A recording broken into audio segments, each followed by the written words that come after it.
Hey folks, Jayborino here. I'm going to be starting a new custom campaign showcase for Warcraft 3. I'm going to be playing the Warcraft 1 remake, created by Lord Paranodal.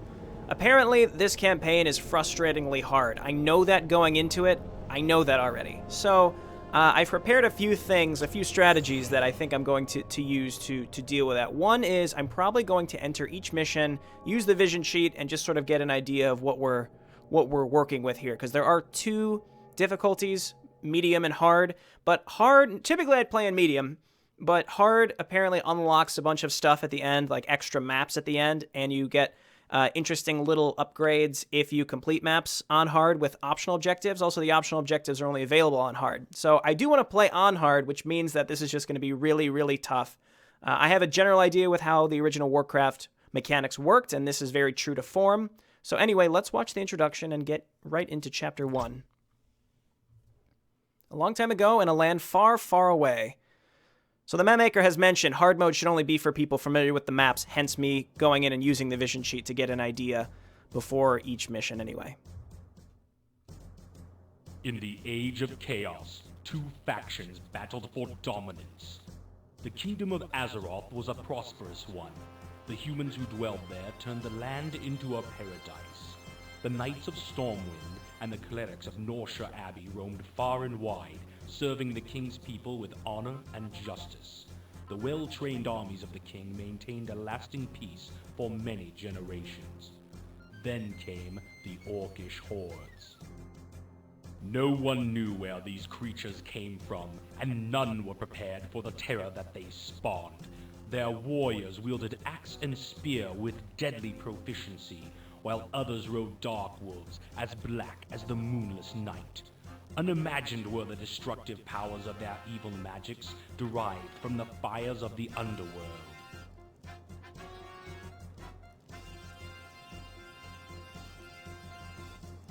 With an ingenious arsenal of weaponry and powerful magic, these two forces collide in a contest of cunning, intellect, and brute strength, with the victor claiming dominance over the whole of Azeroth. Welcome to the world of Warcraft. So you might have just thought that was some bad user-made voice acting, but no, that's from the original campaign. And the music, all the unit statistics and things like that, I believe, are just perfectly applied to this campaign. So the original game was really annoying and hard because it was an MS-DOS game from a long time ago, so we can expect that same idea to carry over here. All right, Chapter 1, The Swamps of Sorrow. I have gone into this map and checked it out. Alrighty, we're going to play on hard. I'm going to regret this. Black Cat has assigned you to an outpost in the Swamps of Sorrow. Your task is simple enough that even the war chief feels that you are capable of it. Construct at least 6 farms so that we may keep our troops well fed and ready to do battle. Only a fool would leave his treasures unguarded, so you must also build the barracks for the defense of these farms.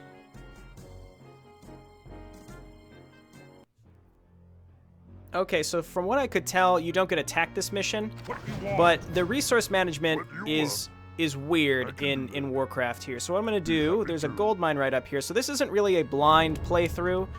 This is going to be me practicing just a little bit, mostly by observing each map, getting an idea of what the optional quest is going to be, and where enemy units are hanging out on the map. I haven't really done anything beyond that, but I have gotten a bit of an idea of how the resource management works in Warcraft 1, and you don't really have to saturate your gold mines really that much, because you do return 100 per go, so this gold mine's going to collapse in 8 returns already. So also peons are 400 gold, so it's really not worth making many more of them. I did notice, though, that you can't make new town halls, so if you find other gold mines, which we're gonna have to, if we want to make any real progress this map, I'm gonna go ahead and throw down my barracks. 600 gold, 500 lumber. If we want to do that, we're going to have to make a bunch more grunts, and then we're just going to... What am I thinking? My brain is collapsing right now. No, so if we find other gold mines, we have to long distance mine. Okay, so Peon, come on down here, start harvesting this tree. Once this gold mine collapses like that, we'll go ahead and throw another fellow down here on lumber as well, because we need lumber. Grunts are 400. The combat is way different. I did send some units out to try some combat, and it's a lot different. It's just like it was in Warcraft 1, which is much faster. It's more like StarCraft 2 because of how much faster it was. And in the original Warcraft, you could only select 4 units. I believe in the original version of this campaign, he replicated that, but then after a lot of people said that made it too annoying in a bad way, I think he just went ahead and allowed people to select up to 12, just like in Warcraft 3. And the little avatars down here, just like in Warcraft 1, over here in the command card as well. Fortitude gives a 20% chance to avoid an attack. That's nice. Seems like an orc trait. I don't know if we're going to have the same once we play as humans. We're going to play the orc campaign first. Okay, so next thing is we're going to need another burrow. Well, it's a farm. They're pig farms in Warcraft 1 and 2, I believe.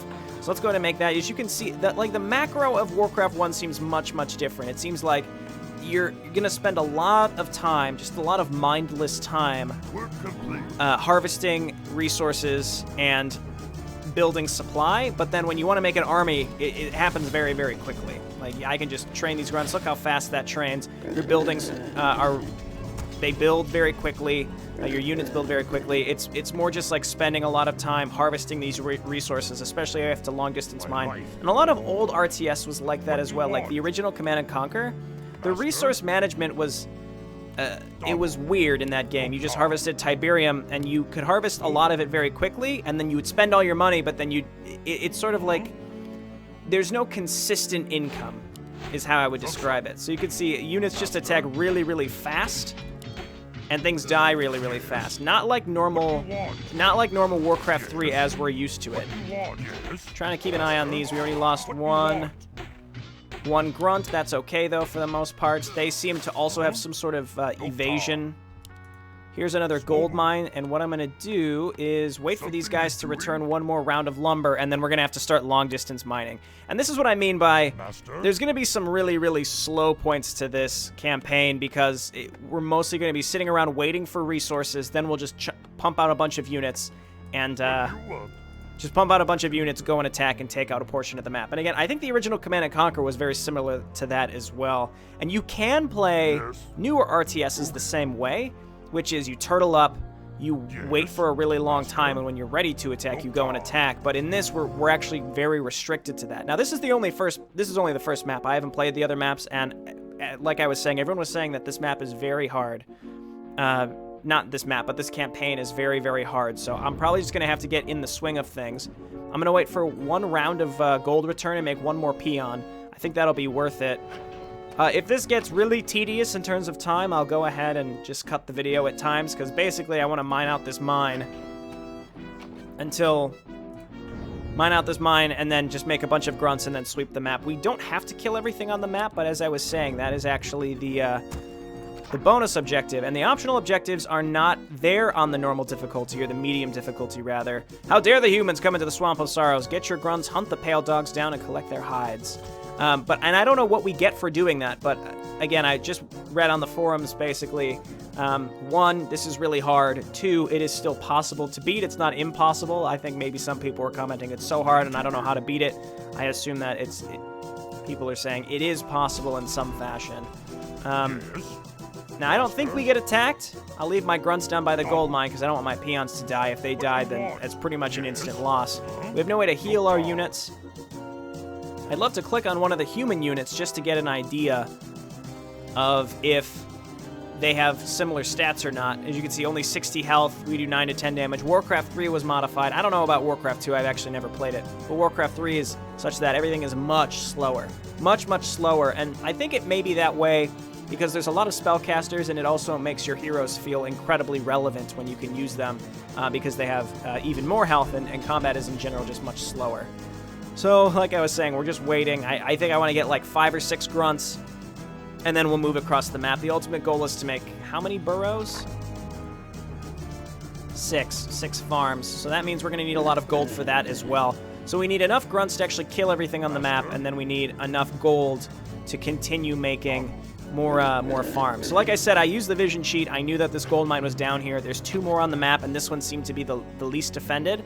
So I just went for that one first. And that's how I plan on playing this campaign again. It's going to be less blind, because I think that would just involve a lot of restarting, and basically to the point where I'm going to spend the first 10 to 20 minutes just scouting anyway. I think that would just be kind of lame, so I'm not going to do that. I feel like it sort of takes away from the whole point of showcasing. It'd be just me losing over and over and over, and not in like a hilarious Justin gets mad kind of way, just sort of in an irritating, well, we didn't know that was going to happen kind of way. So I've played Warcraft 1 on DOSBox a long time ago, and the mechanics are just much different. I think, like, the damage modifiers, I don't know if there's even damage modifiers in general. I think we're mostly going to be looking at wanting to get siege weaponry, because I guess catapults are very strong because they do full damage against everything, and it's a lot of damage, so I think they may have a minimum range. I don't know. We'll worry about that when we get to it, but right now I'm just going to focus on actually moving across this map, making it happen. You'll notice that the unit bars, the health bars, are not available at all, and I rely on that pretty heavily, so we'll have to be using, looking at the bottom here, clicking on which one is low health and try to micro them out just a little bit. This fellow, keep in the back. I'm just going to move across the map here and look for the next group of enemy units. Another good reason to have used the vision cheat is now we know where all the enemies are. We don't have to spend like 8 years trying to find them, because that would be annoying as well. I'd like to get one more grunt after this, which is going to be from this gold return. Let's see, there's still 2,300 gold in there, which should be enough to make the rest of our burrows, assuming we keep mining, but we are going to need more lumber. Maybe getting one more peon, throwing it on lumber.